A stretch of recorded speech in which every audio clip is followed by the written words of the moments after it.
আখ ক্ষেত। এটা আমার বড় ভাই জনাব হারুনুর রশিদ, ওনার আখ ক্ষেত। এটা অনেক বড়, ভিতরে দেখানো কঠিন, বিশাল বড়। এটা যখন পরিপক্ক হয় আখগুলি, তখন আমার ভাই এখান থেকে মেশিন দিয়ে সরাসরি ক্ষেত থেকে গুড় তৈরি করেন। এই গুড়ের অনেক চাহিদা এলাকায়, ওনার এই গুড়ের একটা সুনাম রয়েছে। অনেকে আগে অর্ডার করে রাখেন। অ্যাকচুয়ালি আমি যা দেখেছি, 4-5 বছর ধরে উনি গুড় দিয়ে কুলাতে হিমশিম খান। প্রচুর গুড় হয় আগ থেকে।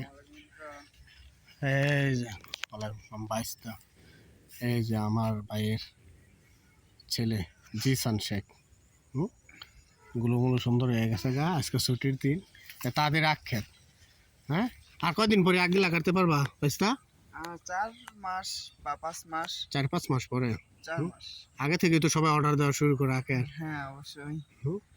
সবাই যে বাইশটার জন্য দোয়া করবেন, ভাইয়ের জন্য দোয়া করবেন।